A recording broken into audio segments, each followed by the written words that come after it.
আসসালামু আলাইকুম। আজকে একটা হৃদয় বিদারক ঘটনা নিয়ে আপনাদেরকে শেয়ার করব। সেটা হচ্ছে এই যে লাস্টটা দেখতে পাচ্ছেন, এটা হচ্ছে আমার খালাতো বোন হয় রিস্তায়। তো আমরা একটু দূরে, অত ক্লোজ না, অনেক দিন তাদের সাথে অত যোগাযোগ ছিল না। আর এই যে দেখতে পারতেছেন পাবলিক যাকে মারছে, এটা হচ্ছে ওই যে লাস্টটা আছে তার হাজব্যান্ডকে জনসাধারণ মানুষগুলো খুব মারছে।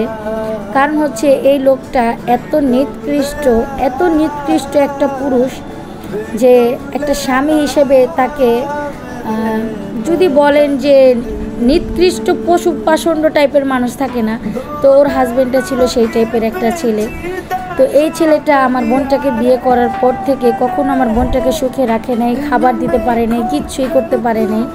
তো আমার খালামুনিরা জানতে পারেনি যে এই ছেলেটা আগে একটা বিয়ে হয়েছিল, সব আমাদের কাছে হাইড করা হয়েছিল, তার ফ্যামিলির কাছে বলা হয় নাই। তারা একদিনে দেখাতে আমার বোনকে বিয়ে করে নিয়ে যায় এই সে পাষণ্ড লোকটা, জানোয়ার একটা।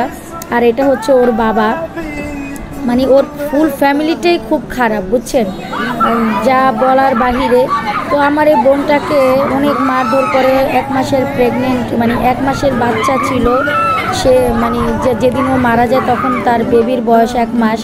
তো যখন সে 7 মাসে প্রেগনেন্ট ছিল, এই জানোয়ার পশু মানুষটা ওর পেটে লাথি মেরে ওর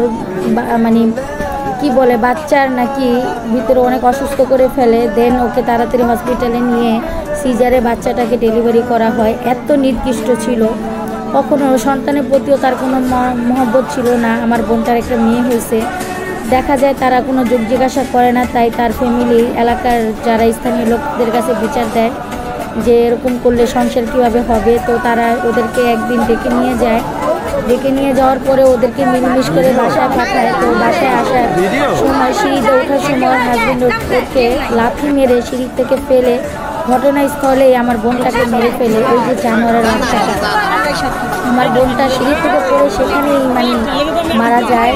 আর তার কোনো হুঁশ আসে না। তখন হসপিটালে নিয়ে যাওয়ার পরে এই যে এটা হচ্ছে ছেলেটার মা আর বাবা, এই মহিলাটাও অনেক খারাপ। ওনারও কোনো ভাষা নেই বলবো যে ওনারা এত নিকৃষ্ট। পাবলিকরা যে ওকে মারতেছে, ওদের মনের মধ্যে কোনো ভয় নেই।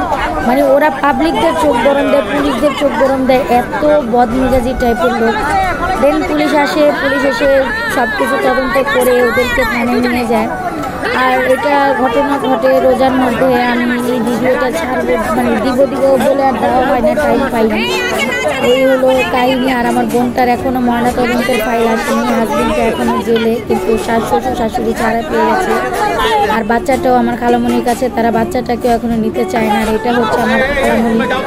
তো সবাই আমার বোনটার বোনের বাচ্চাটার জন্য দোয়া করবেন। আল্লাহ হাফেজ।